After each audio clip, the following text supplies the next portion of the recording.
안녕하세요. 6살 난 딸아이를 혼자 키우고 있는 30대 여성입니다. 한때는 저도 남부럽지 않게 사랑하는 남편과 가정을 꾸려 평범한 하루하루를 만들어가던 여자였는데 어쩌다 보니 이렇게 제 이야기를 하게 되는 날이 다 오네요. 제가 이렇게 제 이야기를 하는 이유는 사람들에게 제 전남편 욕을 해달라는 뜻도 있지만 동시에 저 같은 사람도 결국 이렇게 힘을 내서 살아가고 있다는 말씀을 드리고 싶어서예요. 그리고 이렇게 비록 익명이긴 해도 제 이야기를 한껏 토해내고 나면 그간 마음에 쌓여있던 응어리가 좀 풀어질 것 같기도 하고요. 아무튼 최대한 간결하게 적어볼 테니 이야기가 매끄럽지 않더라도 들어주시면 감사하겠습니다. 남편과 처음 만난 건 친구의 결혼식장에서였어요. 어디서부터 말해야 하나 싶은데 저는 한때 가수가 꿈이었을 만큼 노래에 열정이 있던 사람이에요. 하지만 일이 잘 풀리지 않아서 가수라는 꿈은 이루지 못했고 한동안 저와 같은 꿈을 가진 친구들에게 보컬 수업을 했었네요. 지금은 전혀 다른 분야에서 커리어를 쌓아가고 있지만요. 아무튼 이런 제 상황을 알던 친구가 자기 결혼식 때 축가를 불러주면 안 되겠냐고 아주 간곡히 부탁을 하대요. 그런데 솔직히 저랑 그렇게 가까운 친구는 아니었거든요. 그래서 어떻게든 좋게 거절을 하려고 했는데 잘 안 됐어요, 그게. 친구 결혼식에서 축가를 부르고 따로 뭐 얼마라도 받고 그런 건 없었어요. 친구가 먼저 묻지도 않았고 저도 기왕 해주기로 한 거 기분 좋게 불러주고 말지 싶었죠. 그런데 신혼여행에서 돌아온 친구가 저에게 줄 선물이 있다며 만나자고 하대요. 그리고 그렇게 나간 자리에 선물 대신 남편이 나와 있었죠. 솔직히 처음엔 좀 황당했어요. 친구 딴에는 나름 기발하다 생각했을지도 모르겠지만 당시 저는 남자를 소개받고 싶은 마음도 없었고 결혼에는 더욱이 뜻이 없었으니까요. 하지만 친구가 아기가 있어 만든 상황이 아닌 건 확실했으니 별달리 기분 나쁜 티는 내지 않았습니다. 그리고 말이 나와서 말이지만 그때 당시에는 남편이란 사람 자체가 싫지는 않았거든요. 어떻게든 분위기를 띄워보려고 노력하는 모습도 좋았고 제 이야기에 귀 기울이는 태도도 인상적이었달까요? 그리고 무엇보다 남편이 저를 무척이나 마음에 들어 한다는 게 제 눈에 보이더라고요. 그게 좋았어요. 이후로 남편은 하루가 멀다 하고 문자에 전화를 해대며 적극적으로 다가왔고 그렇게 결국 저희는 얼마 지나지 않아 연인 사이가 되었습니다. 사귀는 동안 어느 다른 연인들처럼 약간의 투닥거림도 있었지만 비교적 원만한 관계를 유지해 나갔고요. 그러다 제 나이 30, 남편 나이 32의 부부의 영까지 맺게 되었죠. 결혼할 때 시댁에서 집을 해주셨고 저희 친정에서 혼수를 채워주셨습니다. 시댁에서 해주신 집이 브랜드 아파트는 아니었어도 비교적 신축이었던 데다가 방도 3개나 되는 30평대 아파트여서 무척 감사하게 생각했어요. 그래서 저희 친정에서도 그에 걸맞게 예단 보내고 남편 양복 맞춰주시고 명품 시계도 해주셨죠. 남편하고 반반 결혼했냐 하면 그건 아니지만 그래도 저희도 할 수 있는 만큼 최선을 다해서 성의를 보였다고 말하는 거예요. 그리고 결혼한 지 1년 만에 저는 임신을 했습니다. 시댁에서는 내심 아들이었으면 하시는 눈치였는데 전 솔직히 딸이든 아들이든 상관없다고 생각했어요. 누가 됐건 간에 건강하게만 태어나다오 그러면 세상 그 누구보다 큰 사랑으로 키우겠다는 마음뿐이었달까요. 그리고 저는 10달 꼬박 채워 그렇게 간절히 바라던 대로 건강한 남자아이를 출산했습니다. 시댁이고 친정이고 할 것 없이 양가 모두 축제 분위기였어요. 남편도 제 손을 붙잡고 눈물을 흘리며 고맙다 고생했다 수고했다. 그리고 아버님께선 축하금이라며 3천만 원을 주시기까지 하셨는데 이 이야기를 전해 들은 친구들이 저더러 복받은 기집애라고 농담 반 질투 반으로 한마디씩 하기도 했었죠.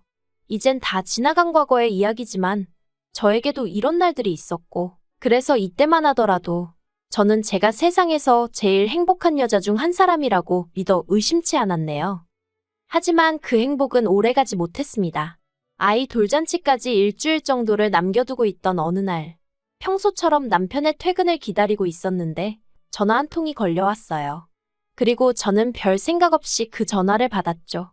그런데 건너편에서 흘러나오는 건 웬 어린아가씨의 목소리였습니다. 아주 당당하게 저희 남편 이름을 말하며 자기가 저희 남편과 사랑하고 있다는 이야기를 하대요. 단 한순간도 상상해 본 적 없던 상황이라 순간 멍해지는 게 이게 지금 무슨 소리지 꿈인가 싶기도 하고 그래서 그냥 전화를 끊어버렸어요. 말문이 막힌다는 게 이런 건가 싶대요. 하지만 또다시 그 번호로 전화가 걸려왔고 저는 도저히 손발이 부들거려서 전화를 받을 수가 없었죠. 그런데 그 여자도 약이 올랐던 건지 아니면 절 쓰러뜨리겠다고 작정이라도 했던 건지 연달아 문자가 왔어요. 그리고 저는 고민 끝에 그 여자가 보낸 듯한 문자를 확인했는데 거기엔 남편의 벌거벗은 사진과 함께 어떻게 만나서 그간 어떻게 관계를 맺어왔는지 일련의 스토리가 쭉 적혀 있었습니다. 저더러 남편을 놔달라는 말 같지도 않은 말도 함께요. 사실 제가 출산하고 얼마 지나지 않아 남편이 개업을 했어요.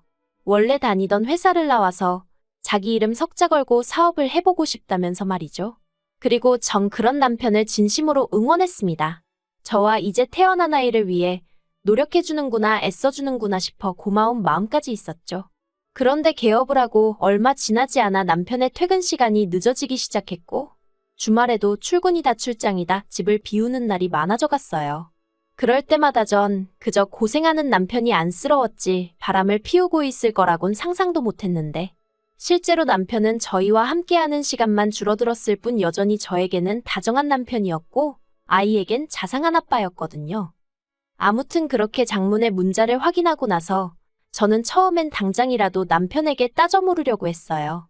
하지만 이내 괜히 남편에게 변명거리를 쥐어짜낼 시간만 주는 건 아닌가 싶어서 일단은 남편의 퇴근만을 기다렸네요. 남편이 퇴근하기를 기다리는 시간이 정말 천년 같더라고요.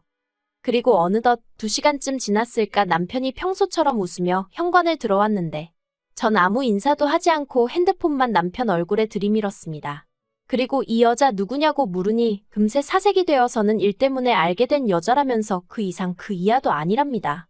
이 여자가 무슨 이야기를 하는 건지 자기는 모르겠다며 일 때문에 너무 힘들 때 몇 번 따로 만나서 술 한잔 한 게다라고. 저더러 이 여자 말이 아니라 자기 말을 믿어줘야 한다면서 펄쩍 뛰대요. 그리고 저도 그런 남편을 정말 믿어주고 싶었어요. 사실 저도 어디서 남편이 바람을 폈는데 어떡하죠와 같은 글을 읽으면 이걸 왜 고민하나 당장에 이혼이지라고 생각하던 사람이었는데 막상 이게 제 일이 되니까 이성적인 판단이 불가능해지대요.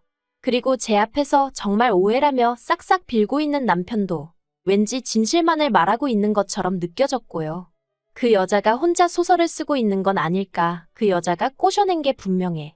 어떻게든 남편이 저지른 불륜을 제 스스로 부정하고 있었어요. 그렇게 매일같이 남편은 자기가 잘못했다 빌고 저는 저대로 그런 남편이 미워서 울고 그렇게 한 달 가까운 시간을 보냈을까. 갑자기 하루는 남편이 저에게 할 이야기가 있다고 하더니 아무래도 자기가 저를 놔줘야 할 것 같답니다. 하늘이 무너지는 기분이었어요. 이혼 이야기를 꺼내도 내가 꺼내야지. 어떻게 지가 나한테? 그리고 저는 구차하게도 그 이유가 뭐냐고 물었어요. 그러자 한다는 말이 그 여자가 임신을 했답니다. 그래서 그 여자를 자기가 책임져야 할 것 같다대요.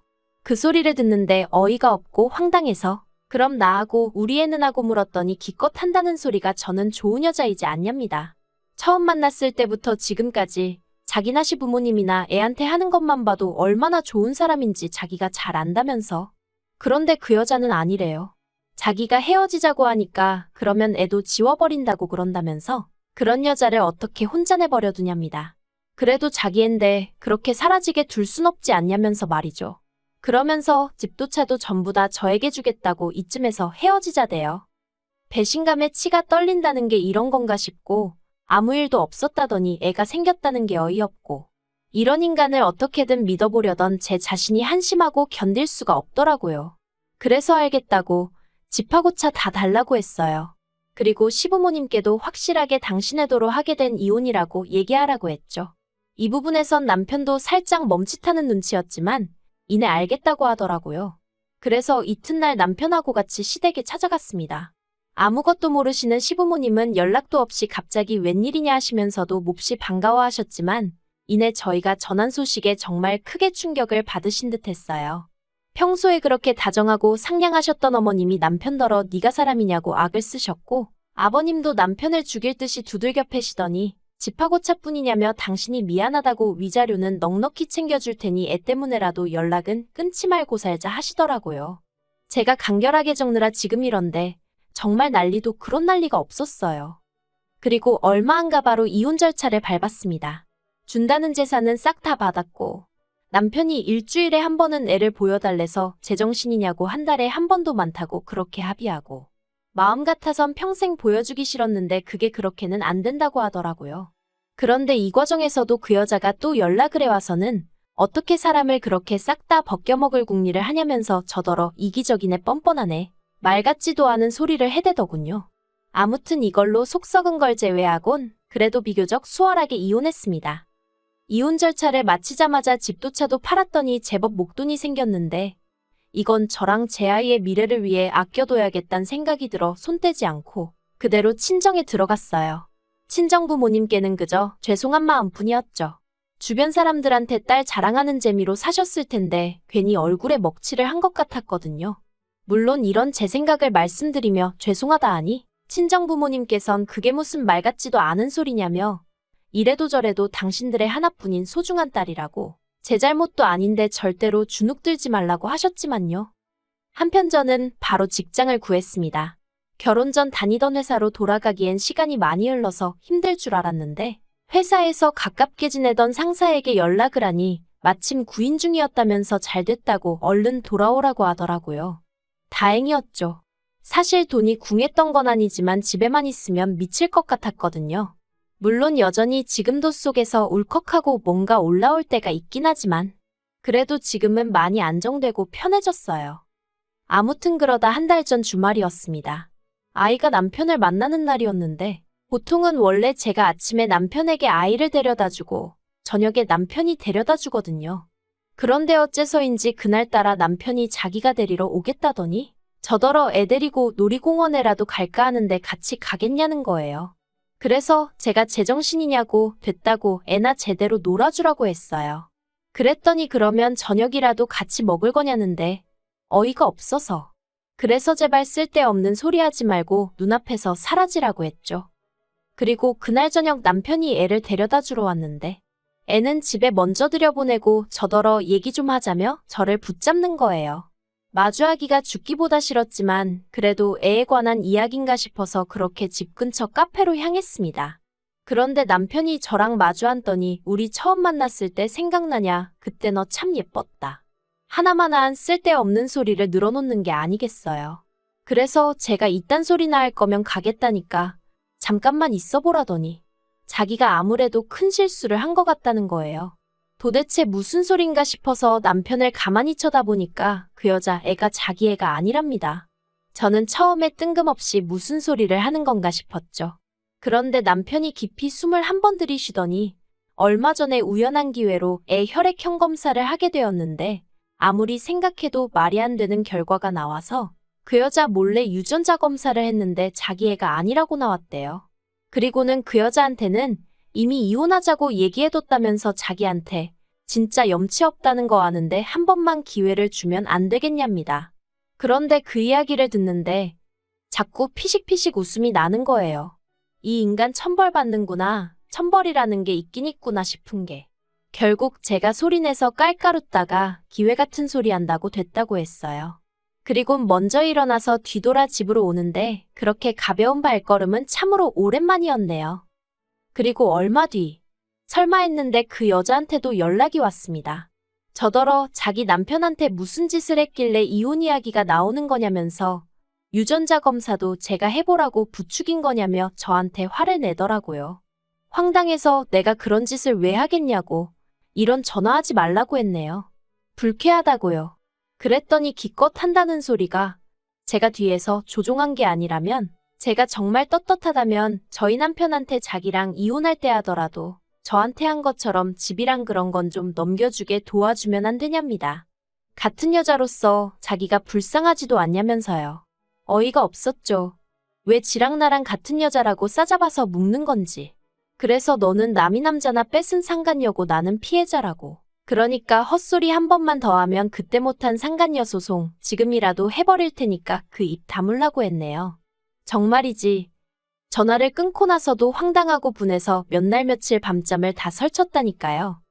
이후로 남편에게선 꾸준히 연락이 왔지만 단 한 번도 답장하지 않았어요. 이번 주에 다시 애를 보내야 하는데 솔직히 정말 안 보내고 싶은 마음이 굴뚝 같습니다. 하지만 법적으로 그렇게 하면 안 된다니까 저도 골치가 너무 아프네요. 남편에게 정말 지금 그 여자랑 이혼할 건지, 그럼 앞으로 어떻게 할 건지 하나도 묻지 않을 거예요. 그랬다간 괜히 제가 지한테 무슨 미련이라도 있는 줄 오해할까봐 무섭거든요. 그리고 솔직히 전혀 궁금하지 않기도 하고요. 그런 이야기 도란도란 나눌 정도로 얼마나 좋은 것도 아니고. 까놓고 말해서 이혼하고 완전히 남남이 되어버린 순간 아무리 애아빠라지만 저와는 더는 상관없는 사람이니 잊고 지내려 노력했고 앞으로도 그럴 생각이에요.